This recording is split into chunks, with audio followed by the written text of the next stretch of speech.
Hello नमस्कार दोस्तों, निमी technical परिवार में आप सभी का हार्दिक स्वागत है। दोस्तों समय भी हमारा इंतजार करती है और हम भी दोस्तों वक्त से कदम मिलाकर चलना सीख चुके हैं। तो आइए दोस्तों, मोस्ट इंपोर्टेंट प्रश्न और ट्रेंडिंग प्रश्नों में दोस्तों मिर्च मसाला लगाकर हम बेस्ट कॉन्सेप्ट के साथ दोस्तों उसको डिलीवर करने के लिए आपके बीच और आपके समक्ष आ चुके हैं। और आप भी दोस्तों हमारा पूरा साथ दीजिएगा, पूरे इस क्लास में हमारे साथ बने रहिए। हमें अकेला छोड़कर दोस्तों इस क्लास से आपको दूर नहीं जाना है, क्योंकि दोस्तों यही हमारा और आपका दोस्तों दिल से दिल तक का क्या है, दिल से दिल तक का दोस्तों जुड़ाव है और दिल से दिल तक का प्यार है। तो आइए दोस्तों हम अपने लक्ष्य की ओर आगे बढ़ते हैं। और देखिए दोस्तों, जैसे दोस्तों आप किसी इंजन को स्टार्ट करने से पहले क्या डालते हैं, उसमें पेट्रोल डालते हैं ताकि दोस्तों उसमें से करंट पैदा हो सके। इसी प्रकार से दोस्तों आप जब किसी क्लास में एंट्री करते हैं तो एंट्री करने से दोस्तों पहले क्या करना होता है, आपको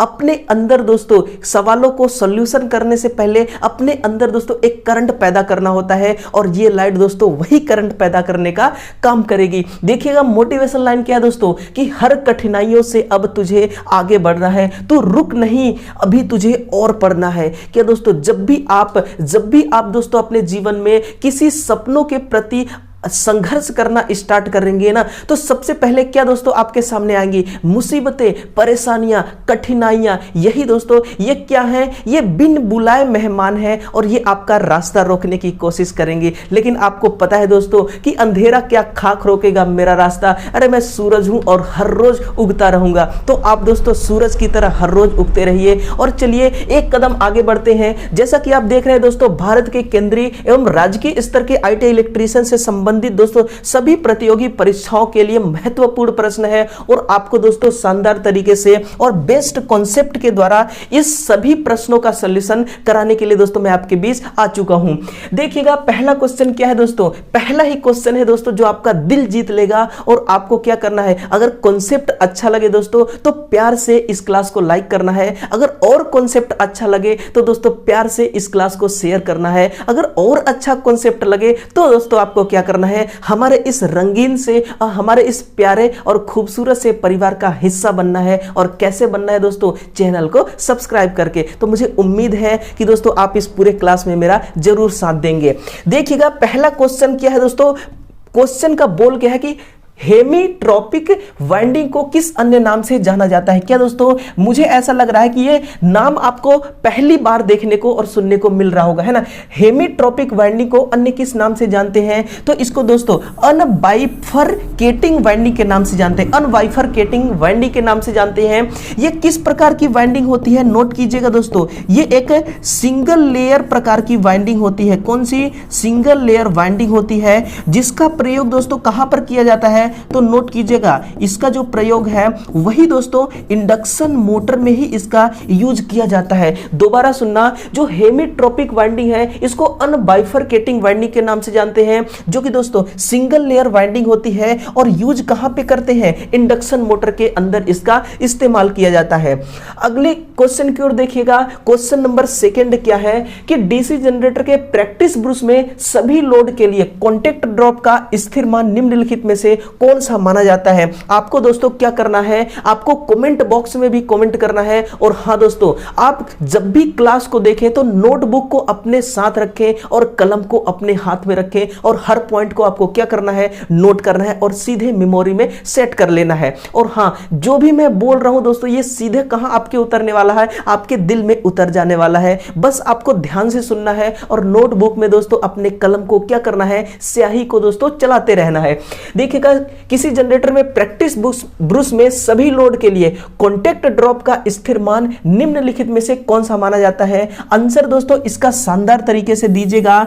ऑप्शन नंबर बी जो है यही इसका करेक्ट आंसर है कि ग्रेफाइट में 0.5 वोल्ट और कार्बन में 2 वोल्ट का क्या होता है, वोल्टेज ड्रॉप होता है। देखिए दोस्तों, जो कोई मशीन है, नोट करना, अगर कोई दोस्तों क्या है, एक मशीन है और ये मशीन दोस्तों किस वाइंडिंग में, आर्मेचर वाइंडिंग में, किसमें, अगर अपने आर्मेचर वाइंडिंग में एक पावर का डेवलप कर रहा है, किस प्रकार के पावर दोस्तों, अल्टरनेटिंग पावर का, किस प्रकार का, अल्टरनेटिंग करंट का ये उत्पादन कर रहा है। और इस अल्टरनेटिंग करंट को हम क्या चाहते हैं, अगर ये मशीन यानी कि एक जनरेटर है और ये अगर 2 200 दोस्तों 20 वोल्ट, कितना 220 वोल्ट अपने आर्मेचर वाइंडिंग से ये पैदा कर रही है। हम चाहते हैं कि 220 का 220 पूरा आउटपुट में हमें मिले, इसलिए दोस्तों हम क्या करते हैं, निम्न रेजिस्टेंस वाला ब्रूस का प्रयोग करते हैं। लेकिन दोस्तों जो कार्बन जो ब्रूस है ये 2 वोल्टेज को दोस्तों 2 वोल्ट को ये क्या करा देती है, ड्रॉप कराएगी। बाकी दोस्तों इसमें से बचे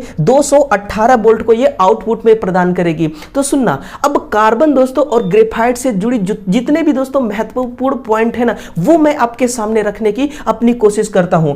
देखिए जो आपकी ग्रेफाइट है, ये ग्रेफाइट क्या है, नोट करना दोस्तों, जो आपकी ग्रेफाइट है ये एक कार्बन का ही रूप है। क्या है, ये एक कार्बन का ही रूप है। और इसका जो यूज किया जाता है, इसका यूज कहां पर किया जाता है, तो लिखना ब्रूस बनाने के लिए। कहां पर दोस्तों, ब्रूस बनाने के लिए। और जो आपकी कार्बन है ग्रेफाइट है, ये ग्रेफाइट में दोस्तों और क्या खास बात होती है कि ये तापमान किसको दोस्तों, ये ताप को और पावर को, यानी कि करंट को, ताप को और करंट, पावर का मतलब आप यहां पे करंट समझिएगा, पावर और तापमान दोनों को ये ट्रांसफर, दोनों को ये दोस्तों ये ट्रांसफर कराने की क्षमता रखता है। और इसका यूज हम ब्रूस बनाने के लिए करते हैं। और इस ग्रेफाइट का प्रयोग दोस्तों कहां पे किया जाता है, नोट कीजिएगा, पेंसिल की दोस्तों, किसकी, पेंसिल की नोक बनाने के लिए भी इसका प्रयोग करते हैं। और सबसे महत्वपूर्ण पॉइंट दोस्तों, आपने NPCIL प्लांट सुना होगा, इसमें दोस्तों मॉडरेटर के रूप में, किसमें, मॉडरेटर के रूप में भी हम ग्रेफाइट जैसे मटेरियल का यूज करते हैं। और जो आपकी कार्बन है, ये कार्बन क्या है दोस्तों, कार्बन जो है इसका ब्रूस बनाने के लिए काम आता है। इसके अलावा और इसका प्रयोग कहां पे करते हैं, तो सुनना, जो आपकी कार्बन है दोस्तों, ये लिखेगा, जो आपकी बैटरी होती है, कौन सी दोस्तों, शुष्क बैटरी है ना, लिखेगा, जो आपकी शुष्क प्रकार की जो बैटरी होती है ना, इनकी दोस्तों क्या बनाने के लिए काम आता है, इनके कोर बनाने के लिए काम आता है। शुष्क बैटरी की कोर बनाने के लिए हम कार्बन का प्रयोग करते हैं। और ब्रूस बनाने के लिए भी दोस्तों कार्बन का प्रयोग किया जाता है। तो ग्रेफाइट में 0.5 वोल्ट और कार्बन में दोस्तों 2 वोल्ट का वोल्टेज ड्रॉप होता है। आप दोस्तों हमेशा इस चीज को क्या करना, हमेशा इस चीज को याद करके रखना, क्योंकि जैसे ही आपका दोस्तों एग्जाम में ऐसा क्वेश्चन आए तो आपको क्या करना है, तुरंत उसका आंसर निकालना है। अगले क्वेश्चन से मिलिए कि सेपरेट एक्साइटेड डीसी मोटर के लिए थायरिस्टर नियंत्रण विधि में थायरिस्टर के फायरिंग में विलंब होने पर गति पर क्या प्रभाव पड़ता है। ऑप्शन आपके सामने है, आपको सिलेक्ट करना है कि इसका आंसर क्या होगा। और दोस्तों मैं आंसर इसका सिलेक्ट कर चुका हूं, ऑप्शन नंबर ए को, यानी कि गति निम्न हो जाएगी। अब सुनना, इससे जुड़ी घटनाएं सुनना। अब दोस्तों थायरिस्टर क्या होता है, थायरिस्टर एक प्रकार की दोस्तों क्या है, एक SCR है। और दोस्तों थायरिस्टर में जो आपकी, ये जो आपको बता रहे हैं ना फायरिंग, तो फायरिंग का मतलब क्या होता है, तो नोट करना मेरे दोस्तों, जो आपकी फायरिंग होती है, फायरिंग का मतलब होता है दोस्तों ट्रिगर करना। क्या, ट्रिगर करना। आपने दोस्तों सुना होगा, जो आपकी SCR होती है, मैं SCR की सिंबल बनाता हूं, ये है दोस्तों एक SCR है ना, ये SCR का एनोड वाली टर्मिनल है, ये कैथोड और ये गेट वाली टर्मिनल है।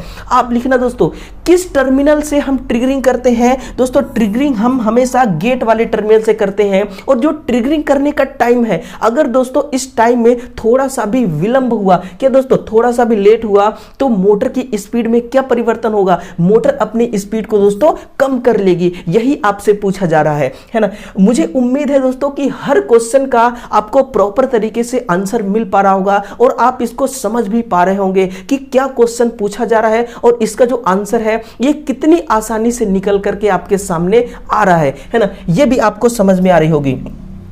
देखिए अगला प्रश्न है, प्रतिरोध कम्यूटेशन विधि में डॉट डॉट डॉट प्रतिरोध वाले कॉपर ब्रूस को प्रतिरोध वाले कार्बन ब्रूस द्वारा प्रतिस्थापित किया जाता है ना। तो सुनना, जो आपकी कम्यूटेशन है, कम्यूटेशन का मतलब क्या होता है, तो आप नोट कीजिएगा, जो आपकी कम्यूटेशन है इसका मतलब होती है दोस्तों स्पार्किंग होना। क्या, स्पार्किंग होना। और स्पार्किंग कब होता है, हाई इंडक्टेंस के केस में। किस केस में दोस्तों, हाई इंडक्टेंस के केस में। और हाई जब इंडक्टेंस होगा तभी दोस्तों क्या होती है, स्पार्किंग होती है। और स्पार्किंग कब होती है, जब हाई इंडक्टेंस होता है ना दोस्तों, उस कंडीशन में करंट का मान भी उच्च होता है। क्या होता है, करंट का मान उच्च होता है और यही कारण बनता है कम्यूटेशन का।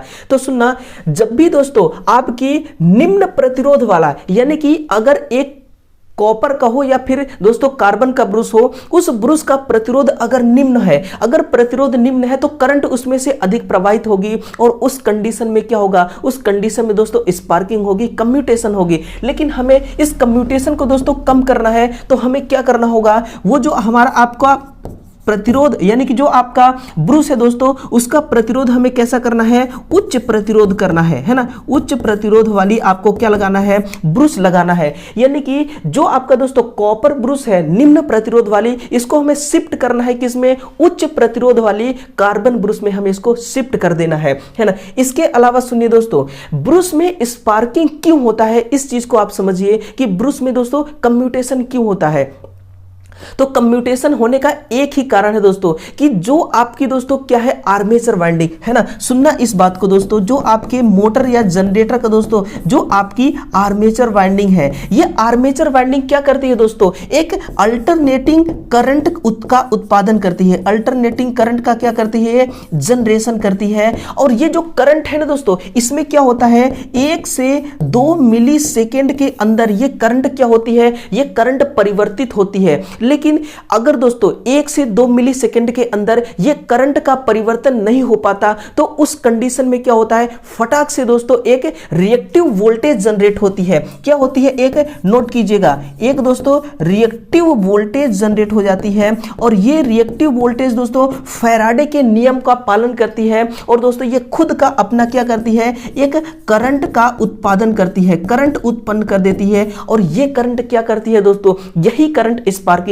कराने का कारण बनती है। यही रिएक्टिव वोल्टेज का जो करंट है, यही करंट दोस्तों स्पार्किंग का कारण बनता है। और सुनना, साथ ही साथ दोस्तों मैं आपको कुछ नई नई जानकारियां भी बताता चलूंगा, कुछ नई नई टर्म्स भी बताते चलूंगा। लिखना दोस्तों, जो आपका कम्यूटेटिंग टाइम होता है उसको हम टीसी से दर्शाते हैं। इसका फॉर्मूला जो आपके एग्जाम के लिए बड़ा ही दोस्तों काम आने वाला है, नोट करना, क्या होता है, WB माइनस WM बटा V। ये क्या होता है दोस्तों, WB, तो जो आपका WB है, B का मतलब दोस्तों क्या होता है, ब्रुश की चौड़ाई, और M का मतलब होता है दोस्तों माइका की चौड़ाई। ब्रुश की चौड़ाई माइनस माइका की चौड़ाई। और V क्या है दोस्तों, जो आपका कम्यूटेटर और आर्मेचर रोटेट कर रहा है दोस्तों, घूर्णन कर रहा है, उसकी क्या है, ये वेलोसिटी है। ये सब मिल करके दोस्तों क्या होता है, कम्यूटेटिंग टाइम। और कम्यूटेटिंग टाइम कितना है दोस्तों, 1 से 2 मिली सेकेंड का कम्यूटेटिंग टाइम होता है। चलिए आगे बढ़ते हैं क्वेश्चन से। क्वेश्चन नंबर 5 देखिए, एक स्थिर शक्ति के लिए औद्योगिक विद्युतीकरण में सतही कंड्यूट वायरिंग के लिए किस पाइप को प्राथमिकता दी जाती है। सुनना दोस्तों और नोट भी करना, इसको दोस्तों हम जीआई पाइप को हम प्राथमिकता देते हैं। किसको, जीआई पाइप को। इसका पूरा नाम क्या होता है, नोट कीजिएगा, इसका जो पूरा नाम है दोस्तों गैल्वेनाइज्ड, क्या दोस्तों, गैल्वेनाइज्ड आयरन है ना, गैल्वेनाइज्ड आयरन इसका पूरा नाम है। और गैल्वेनाइज्ड आयरन यानी कि एक आयरन है, ये किस प्रकार का आयरन है, नोट करना मेरे दोस्तों, ये सॉफ्ट आयरन है। किस प्रकार की, ये एक प्रकार की सॉफ्ट आयरन है। और गैल्वेनाइज्ड का मतलब क्या होता है दोस्तों, जंग मुक्त, क्या बनाना, जंग मुक्त बनाना है ना, नोट कीजिएगा, जंग मुक्त बनाना। ये गैल्वेनाइज्ड हम इसीलिए करते हैं ताकि हम इस सॉफ्ट आयरन को जंग मुक्त बना सके। अगर आपसे पूछे कि गैल्वेनाइजिंग किस मटेरियल की जाती है, तो ये दोस्तों जस्ता का किया जाता है। किसका, ये जस्ता का किया जाता है, जिसको आप क्या कहते हैं, जिसको आप जिंक के नाम से भी जानते हैं। गैल्वेनाइजिंग उसी का किया जाता है। और जंग मुक्त बनाने के लिए, नमी रहित यानी कि नमी मुक्त बनाने के लिए हम इसको क्या करते हैं, इसको दोस्तों हम गैल्वेनाइजिंग करते हैं। और जो आपका आयरन है ये सॉफ्ट आयरन है और यही दोस्तों आपकी जीआई काम में ली जाती है और इसी पाइप को प्राथमिकता देते हैं। और इससे जुड़ी घटनाएं और दोस्तों सुनना, जो आपकी जीआई होती है दोस्तों, अगर पूछे कि इसकी लंबाई कितनी होती है, तो जीआई की दोस्तों जो वहां पर काम लेते हैं इस सतही कंड्यूट वायरिंग में, उसकी लंबाई दोस्तों होती है 3 से 5 मीटर की इसकी लंबाई होती है। और एक पॉइंट नोट करना दोस्तों, जो ये आपकी पाइप होती है ना, इस पाइप की दोनों तरफ थ्रेड बनी होती है। क्या, दोनों तरफ इसकी दोनों तरफ चूड़ियां बनी होती है। इस पॉइंट को भी आपको जानकारी है दोस्तों, ये आपको होना चाहिए, ये आपके इंटरव्यू में दोस्तों काम आ सकता है ना। अगर आपके पास दोस्तों एग्जाम के वक्त जीआई का कोई ऑप्शन ना हो तो आप किधर जाएंगे, तो भी दोस्तों आप सही डायरेक्शन में जाएंगे, क्योंकि दोस्तों मैं आपको वो चीज बताने वाला हूं। अगर आपसे अगर दोस्तों जीआई के बारे में कोई ऑप्शन ना हो एग्जाम में तो आपको दोस्तों क्या लिखना है, वहां एक और ऑप्शन मिलेगा और नोट करना, सॉफ्ट आयरन। क्या लिखना दोस्तों, सॉफ्ट आयरन के चादर से बनी काले रंग की, नोट कीजिएगा दोस्तों, काले रंग की एक पाइप होगी। क्या दोस्तों, किस प्रकार की पाइप होगी, जो सॉफ्ट आयरन का बना होगा और काले रंग का होगा और ये एक पाइप होगी। उसको भी दोस्तों हम क्या करेंगे, सतही कंड्यूट बाइंडिंग के लिए दोस्तों उसको भी हम काम ले लेंगे, है ना। तो इसका आंसर क्या है, ऑप्शन नंबर दोस्तों डी इसका सही आंसर है। और क्या दोस्तों आपको ये क्लास दोस्तों आपको अच्छी लग रही है? अगर अच्छी लग रही है तो बिल्कुल दोस्तों आप हमें थोड़ा मोटिवेट करें। आपको दोस्तों क्या करना है, आपको कमेंट भी करना है, क्योंकि हम आपके दिल की राय जानना चाहते हैं। हम आपके मन की बात को भी पढ़ना चाहते हैं। इसलिए आपको क्या करना है, आपको कमेंट भी करना है और आंसर आपको अगर पता है तो आंसर भी दोस्तों आपको क्या करना है, कमेंट बॉक्स में आंसर भी आपको लिखना है। देखिएगा अगला प्रश्न है दोस्तों, क्वेश्चन नंबर 5 कंप्लीट हो चुका है और 6 से मिलिए कि एनामेल से लपेटित स्टील ट्यूब को किस नाम से जाना जाता है। यह भी क्वेश्चन दोस्तों आपके लिए क्या है, एक नया क्वेश्चन है। और जो इसका आंसर है दोस्तों, ये ब्लैक कंड्यूट क्या होगा, इसका सही आंसर होगा, है ना, कि एनामेल से लपेटित स्टील ट्यूब को किस नाम से जानते हैं, तो ब्लैक ट्यूब के नाम से भी दोस्तों इसको हम जानते हैं। अगला प्रश्न है, देखिएगा क्वेश्चन नंबर 7 क्या है, एक न्यूमेरिकल प्रश्न है दोस्तों 7। देखिए, एक सिलिकॉन स्लैब जिसकी लंबाई 0.2 सेंटीमीटर, अनुप्रस्थ काट क्षेत्रफल 1 वर्ग सेंटीमीटर, यदि सिलिकॉन का विशिष्ट प्रतिरोध 55,000 ओम सेंटीमीटर है तो स्लैब का प्रतिरोध कितना होगा। बहुत ही दोस्तों आसान क्वेश्चन है और आपको अपने अंदाज में इसको सॉल्व करना है। सुनिए, सारे डाटा दोस्तों सेंटीमीटर में है, इसलिए आपको किसी भी प्रकार का कोई परिवर्तन करने की आवश्यकता नहीं है। इससे क्या होता है, एग्जाम के समय दोस्तों, एग्जाम के वक्त आपका टाइम बचता है। और चलिए खेल को दोस्तों अपने अंदाज में शुरू करते हैं। R बराबर रो इंटू L बटा A, इसका क्या है, एक फॉर्मूला है जो आपके इस सवाल को आसान बना देगा। R बराबर रो का मान कितना है दोस्तों, 55,000, कितना 55,000, और लंबाई 0.2 सेंटीमीटर और एरिया कितना है, 1 वर्ग सेंटीमीटर। आप देखना दोस्तों कैसे ये चुटकियों में सॉल्व होता है। जब पॉइंट को काटेंगे तो नीचे आ जाएगा 10 और 1 जीरो से दोस्तों ये 1 जीरो कट जाएगी। अब आगे जब इसको भाग देंगे तो 55 दूना 110 होता है और ये दोस्तों 2 जीरो और बटा 1, यानी कि कितना आंसर हो गया दोस्तों, वही आंसर निकल के आ गया 11,000। कितना दोस्तों, ऑप्शन नंबर देखिए इसका बी सही हो चुका है। तो इस प्रकार से दोस्तों लल्लू पंजू सवाल आपके सामने आते हैं कि दोस्तों लल्लू पंजू सवालों को आपको कैसे हैंडल करना है, ये आपको दोस्तों हुनर सीखना होगा, है ना। देखिएगा क्वेश्चन नंबर 7 कंप्लीट है। 8वां क्वेश्चन फिर से दोस्तों एक न्यूमेरिकल क्वेश्चन लेकर आया है। और देखिए ये न्यूमेरिकल क्वेश्चन ये भी दोस्तों बहुत नॉर्मल है। न्यूमेरिकल दोस्तों हमेशा नॉर्मल होता है, बस आपको उस निगाह से देखना होता है। 0.0004 एम स्क्वायर वाले क्षेत्रफल जिसका फ्लक्स 600 माइक्रोवेबर है तो फ्लक्स घनत्व कितना होगा। आपको पता होना चाहिए दोस्तों, फ्लक्स घनत्व को B से लिखा जाता है और phi बटा A इसका फॉर्मूला होता है। यही गेम को पलटने वाला है फॉर्मूला। फ्लक्स का मान कितना है, देखिएगा फ्लक्स का मान है दोस्तों 600 और माइक्रो का मतलब 10 की घात -6 और बटा एरिया कितना है दोस्तों 0.0004 मीटर स्क्वायर। ये क्या है, ये इसका एरिया है। अब देखिए जब आप इस पॉइंट को काटेंगे दोस्तों तो ऊपर कितना जीरो जाएगा, 1 2 3 4 जीरो चली जाएगी। अब देखिए ये 4 जीरो और ये 2 जीरो से ये 6 पूरा कट जाएगा, यानी कि 10 की घात -6 पूरा खत्म। और अब कितना बचा, 6 की बटा 4।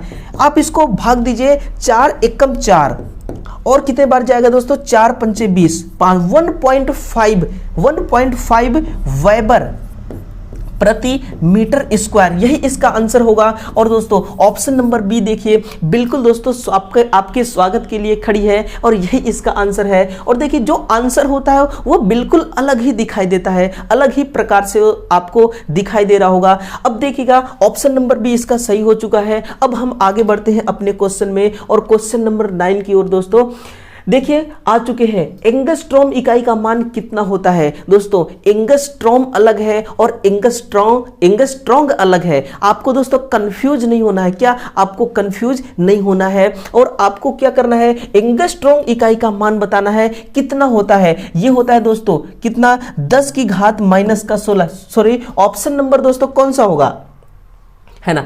आगे बढ़ते हैं, देखिए क्वेश्चन नंबर 9 आ चुका दोबारा। देखिए 10 की घात -16 वाला इसका सही आंसर है क्या? ऑप्शन नंबर ए इसका सही आंसर है कि 10 की घात -16, यही इसका सही आंसर है। अब सुनना, ये एंगस्ट्रॉम का हो गया, एंगस्ट्रॉम का हो गया। अगर आपसे दोस्तों माइक्रोम का पूछे, किसका, नोट कीजिएगा, अगर आपसे दोस्तों माइक्रोम का पूछे तो आप लिखना 10 की घात दोस्तों -6 मीटर। ये कितना, किसका मान है? ये माइक्रोम का मान है। अगर आपसे पूछे दोस्तों फ्री स्पेस, नोट करना कि क्या पूछे, फ्री स्पेस ऑफ करंट का, फ्री स्पेस ऑफ करंट का वेव का स्पीड पूछे तो आप लिखिएगा दोस्तों 2.998 गुणे 10 की घात 8 मिली सेकेंड। कितना दोस्तों? 2.998 गुणे 10 की घात 8 मीटर प्रति सेकेंड। मिली नहीं दोस्तों, मीटर प्रति सेकेंड, जिसको आप डायरेक्ट क्या कहते हैं, जिसको दोस्तों 3 गुणे 10 की घात 8 मीटर प्रति सेकेंड आप पढ़ते हैं। लेकिन मैं एकदम वास्तविक और ट्रू वैल्यू आपके सामने लिखा हूं दोस्तों, 2.998 होता है, लेकिन आप इसको क्या पढ़ते हैं, डायरेक्टली 3 पढ़ते हैं। तो वो डाटा भी दोस्तों, इतनी छोटी छोटी डाटा मैं आपके लिए लेकर आया हूं और आपको ये हकीकत से रूबरू कराने के लिए दोस्तों मैं आपके सामने ये लिख रहा हूं। और आपको क्या करना है, आपको दोस्तों इससे रूबरू होना है और पॉइंट को भी आपको याद करना है और नोट भी करते रहना है। अगर आपसे दोस्तों, ये तो किसका हो गया, करंट का वेव हो गया। अगर दोस्तों साउंड का पूछे, अगर साउंड के वेव के बारे में पूछे तो यही स्पीड साउंड के वेव का भी होता है। अगर दोस्तों, अगर आपसे पूछे फ्री स्पेस, लिखना, अगर आपसे क्या पूछे दोस्तों, फ्री स्पेस ऑफ परमिटिविटी, क्या दोस्तों, परमिटिविटी के बारे में पूछे, फ्री स्पेस ऑफ परमिटिविटी का मान कितना होता है, तो आप लिखना दोस्तों 8.85 गुणे 10 की घात -12 फैरड प्रति मीटर। कितना दोस्तों, फैरड प्रति मीटर। अगर यही दोस्तों परमिएबिलिटी के बारे में पूछे, परमिएबिलिटी के बारे में अगर यही पूछे तो लिखना 4 पाई गुणे 10 की घात -7 हेनरी प्रति मीटर, है ना। ये सब क्या है, ये मान है, आपको इसको याद करना है। क्या करना है दोस्तों, आपको इसको याद करना है। अगर याद नहीं होता तो बार बार इसको पढ़िए, बार बार इसका रिवीजन करिए। यही तो मेहनत है और यही तो संघर्ष है दोस्तों। फना कर दो खुद को इस संघर्ष की दुनिया में, क्योंकि दोस्तों यही वो दुनिया है जहां आपके किस्मत को खोलने की चाबी मिलती है। इसलिए दोस्तों इस संघर्ष की दुनिया में खुद को फना कर दो, खुद को झोंक दो दोस्तों। बाकी जो होगा देखा जाएगा, जो होगा दोस्तों, जो भी सामने आएगा सब कुछ दोस्तों झेलेंगे, सब कुछ सहेंगे और झेलते हुए क्या करेंगे, झेलते हुए हम आगे बढ़ेंगे। क्योंकि दोस्तों हम हिंदुस्तान के स्टूडेंट हैं और हिंदुस्तानी कभी हार नहीं मानता है ना। हिंदुस्तानी के दोस्तों खून में क्या होता है, उसके खून में संघर्ष होता है, उसके जहन में संघर्ष होता है। और आप भी दोस्तों एक हिंदुस्तान होने का दोस्तों, एक हिंदुस्तानी स्टूडेंट होने का आपको क्या करना है, फर्ज अदा करना है। तो आप दोस्तों मेहनत करने से कभी मत कतराइएगा, संघर्ष करने से कभी मत रुकिएगा दोस्तों। क्योंकि लड़ना दोस्तों, लड़ना एक किंग की पहचान है। किसकी? लड़ना दोस्तों एक राजा की पहचान है। और आप क्या है, आप असली राजा हैं। आप क्या है, असली राजा हैं। तो इसका आंसर क्या है, ऑप्शन नंबर ए इसका सही आंसर है। देखिएगा लास्ट क्वेश्चन है दोस्तों, क्वेश्चन नंबर देखिएगा 10। किसी डीसी जनरेटर में किसका कार्य आर्मेचर कंडक्टर से वैद्युत धारा के संचय को आसान बनाना है? तो यह है दोस्तों हार्ड ड्रॉन कॉपर कंडक्टर का। किसका दोस्तों? हार्ड ड्रॉन कॉपर कंडक्टर का। और यह हार्ड ड्रॉन कॉपर कंडक्टर क्या है, सुनना दोस्तों, एक विशेष प्रकार का कंडक्टर, एक विशेष प्रकार का कॉपर है जो क्या करता है दोस्तों, जो कैसा है, हॉट ड्रॉन है। यानी कि ये एक क्या है, ये एक तार है दोस्तों। इस तार से अगर मैं यहां से 5 एम्पीयर का करंट प्रवाहित कराऊं तो मैं चाहता हूं यहां मुझे 5 एम्पीयर का करंट मिले। और 5 एम्पीयर का करंट कैसे मिलेगा दोस्तों, जब ये हार्ड ड्रॉन यानी कि ये करंट को ड्रॉप नहीं कराएगी।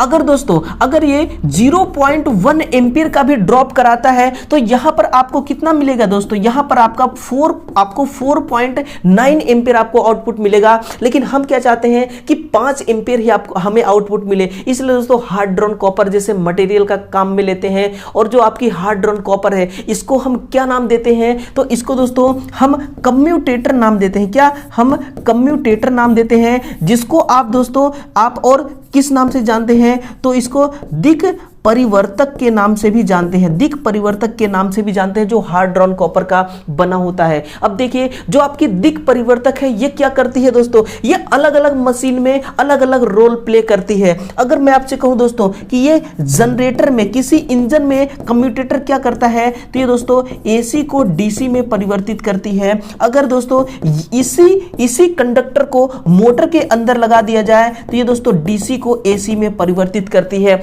मैदान चेंज होते ही दोस्तों ये क्या करता है, अपना परफॉर्मेंस चेंज कर देता है, खेलने का अंदाज बदल देता है। इसीलिए दोस्तों देखिएगा जनरेटर में जब इसको लगाएंगे तो एसी को डीसी में बदलेगा, और जब मोटर में लगाएंगे तो यही दोस्तों डीसी को एसी में बदलने लग जाएगा। तो इसका आंसर क्या है, ऑप्शन नंबर दोस्तों इसका बी सही हो चुका है। तो देखिएगा इस क्लास में दोस्तों केवल 10 ही प्रश्न थे, और 10 प्रश्न में ही मैंने मिर्च मसाला लगाया था। अब ये मिर्च मसाला कितना चटकदार है ये आपको दोस्तों टेस्ट करके बताना है, क्योंकि आप कब से दोस्तों एक एक करके आप इसको चख रहे हैं, है ना, इस मिर्च मसाले का स्वाद ले रहे हैं। आपको स्वाद दोस्तों जरूर कमेंट में बताना है। और हाँ दोस्तों, दिल खोल करके आपको मेहनत करना है, अपने मेहनत पर, अपने संघर्ष पर रत्ती भर शक नहीं करना है ना। इस प्रकार से किया गया मेहनत और इस प्रकार से किया गया संघर्ष दोस्तों हमेशा कामयाबी की ओर ले जाता है। और हाँ दोस्तों, हमेशा अपने जीवन में अपने माँ बाप को आदर देना, अपने माँ बाप को सम्मान करना, क्योंकि दोस्तों मेहनत चाहे कितना भी कर लो, संघर्ष चाहे कितना भी कर लो, अगर माँ बाप का आशीर्वाद आपके साथ नहीं है दोस्तों तो फिर कोई काम का नहीं ये संघर्ष, कोई काम की नहीं ये दुनिया, और कोई काम का नहीं ये जीवन। इसलिए दोस्तों हमेशा हमेशा कोशिश करना कि छोटों का दिल जीते और बड़ों का दोस्तों सम्मान पाए, और सम्मान पाते हुए आपको क्या करना है, अपने मंजिल की ओर आगे बढ़ते रहना है। और मुझे दोस्तों आपके संघर्ष पर पूरा दोस्तों गर्व है, आपके संघर्ष पर मुझे पूरा यकीन है, और आपके हौसला पे यकीन है कि आप दोस्तों जरूर एक दिन ऐसा काम करेंगे जिससे दोस्तों आपके ऊपर दोस्तों आपके माता पिता गर्व करेंगे, और यही गर्व और यही खुशी आपको क्या करना है, देना है। तो चलिए कल फिर से मिलते हैं दोस्तों, हम फिर से एक नए क्वेश्चन के साथ आप सभी के बीच आएंगे, और आपको भी दोस्तों लौट कर आना है वापस इस संघर्ष की दुनिया में, और डीआरडीओ जैसे एग्जाम में तबाही मचाना है। क्या करना है, डीआरडीओ जैसे एग्जाम को खेलना है दोस्तों, और खेल के उस खेल का विनर किसको बनना है, आपको उस खेल के विनर बनना है। तो चलिए इजाजत दीजिएगा दोस्तों, मैं लौट कर दोबारा आऊंगा कल सुबह 7 बजे, और आपको भी आना जरूर है, आना मत भूलिएगा दोस्तों। क्लास को खूब शेयर कीजिएगा, खूब स्नेह दीजिए, खूब प्यार दीजिए दोस्तों, और इस क्लास को लाइक करके हमें क्या करना है, आपको मोटिवेट हमें करना है, ताकि हम आपके लिए इसी प्रकार से दोस्तों नए नए कॉन्सेप्ट के साथ नए नए प्रश्नों को आप तक दोस्तों पहुंचाने की अपना जो कर्तव्य है वो कर्तव्य हम खूब तरह से निर्वहन करते रहें। तो चलिए दोस्तों इजाजत दीजिए, आप सभी को दोस्तों मेरा जय हिंद, थैंक यू।